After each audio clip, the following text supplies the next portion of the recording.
So in this video, I'm going to be talking about the anchor and how you can place your hand alongside your chin and your jaw. Now I should say before we get started, this isn't for bare bow shooting. So from the title you might think, okay, I'm talking about anchoring up here and using string walking, that kind of thing. I'm not talking about that here. I'm talking about recurve Olympic archery, where you still have your hook. You're trying to get into the neck and under the jaw, but just specifically where you're going to put your index finger, your hand, that kind of thing. So now let's get into it. So the key message here and the key difficulty a lot of archers have is when they're taught about the anchor, they're taught that they need to get the bone of the index finger under the jaw. And this is a common way to teach this. And you say, okay, I'm going to get this bone here completely under the jawline, and then it's a nice snug fit. But I don't know if you can see from here, the fingers are much further back than they would be when you're shooting. And because of this position, you can see you wouldn't be able to get this. The string would be cutting through my face and through my chin. So that isn't a position that you can get to. So you say, okay, if I move it further forward, then that is really not a position that you want either, because you're ending up kinking the wrist in here. So the solution for this is actually, you don't need the index finger completely under the jawbone. It's actually okay to have it slightly alongside the jawbone. And I'll show you that in a minute on the computer, and you'll see the videos and see that demonstrated. But the reason for this is really, all you need from your anchor is something consistent. So you don't necessarily need it to be under here, as long as there's no gap. That's the key thing that we want, is no gap and a solid connection. So whether it's here, and this way I'm using the bone of the index finger still, but it's against the jaw slightly to the side rather than completely under, that's fine. Whether I'm here, maybe a little bit more under, or maybe a tiny bit more to the side, it varies, and you see this variation in top archers as well. So now, just to explain a couple of these points, I want to go onto the computer and kind of draw on the screen and show you what I mean. So now on the computer down here, I've got some videos and I'm going to show you what I'm talking about. So this is a video with 3 different archers shooting on a team rotation. You've probably seen them before, but what I want to show you here is, if I zoom in, I want to show you and highlight some of the key things about the anchor. So I'll have to zoom in quite a bit, and then I'll kind of annotate on the diagram. But essentially what I want to show you here is the fingers are alongside the jaw rather than completely under it. You can see the jawline here, the bottom of the chin is coming through here and going round about there. So probably goes up a little bit there actually, but anyway, you can see that the finger here is higher than the jaw bone. It's not completely under, which is what I was just demonstrating. It's actually slightly to the side, but crucially you can see, if I just get the tool again, you can see that there's no gap. There's a snug fit between that index finger here and the jaw. So that's what's really key here, and that's what you should be focusing on when you're trying to get your anchor. So it doesn't matter, like I've said before, whether you're completely under, which is probably unlikely for a lot of people, or just allowing it to come out, then you can get the solid position as long as there's no gap. So now if I go to the next archer, Rambousek, you'll see the slight difference. So if I zoom in here for you, you can see that his finger is slightly less up to the side of the chin and a little bit more under the jawbone. And you can see also, obviously his anchor position with the string is slightly different on the face. But the key thing again here is there's no gap. It's nice and snug, a really good fit there. And then the next archer, Im Dong-yun here, and you can see here, again, a slightly different position, and note a slightly different position as well of the thumb on the back. Just here, kind of sticks out a little bit and just feels that gap. So very, very personal to each archer, but the main thing to consider here is obviously string position on the face, and then when you're coming in, to get the feeling of being snug into the neck this way, and not worrying too much about being completely under like this, because you can see that's going to make me bend my wrist like that. Have your wrist straight, come in, and then you'll naturally, this follows along the jawline, but it's not completely under. That's the key thing here. If I do it with my left hand, because I haven't got the muscle memory, when I get here, if I focus on getting completely under the jaw, it's not going to work. Whereas if I allow it to be a little bit more alongside the jaw here, that's fine. And you can see that that's still closed, there's no gap there. So on this, if I zoom in, you can see, so this is myself shooting, you can see here as I'm coming in where the finger is, and you can actually see it's fairly outside the line of the jaw, and this again is what I mean.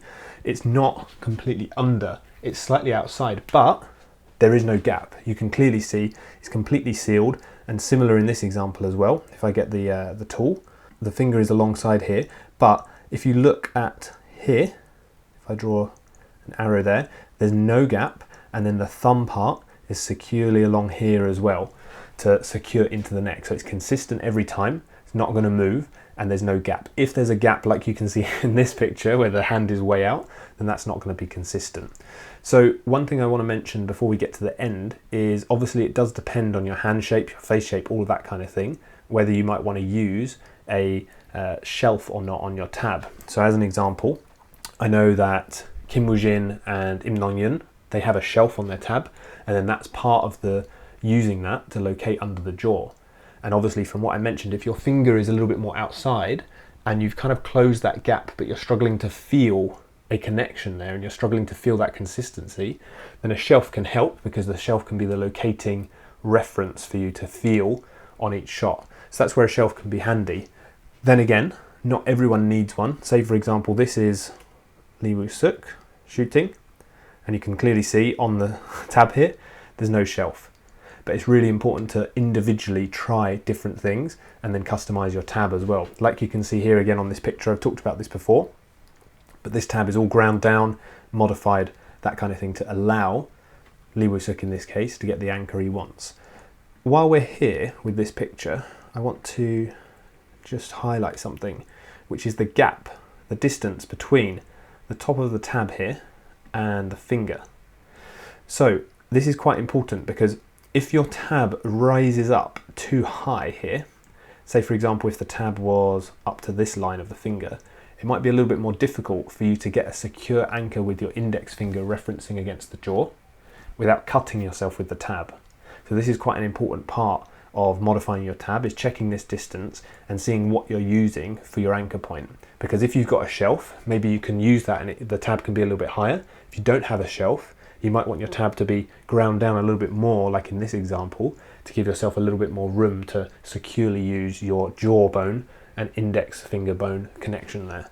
So I hope that makes sense with those two different things there. So as you probably know, 99% of my Online Archery Academy content is completely free, from my website to my blog posts, Instagram, social media posts, to these YouTube videos, and then my email list as well. That's all free.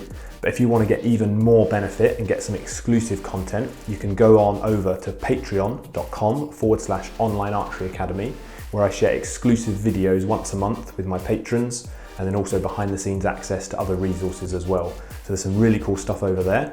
And then also, if you want to check out my online courses, you can go to courses.onlinearcheryacademy.com, and there's a beginner's course and an advanced course, which will teach you everything you need to know to go from complete beginner all the way up to world-class level technique, over 8.5 hours of content, all laid out in a step-by-step fashion, and I'd strongly encourage you to check those out as well. Now back to the video.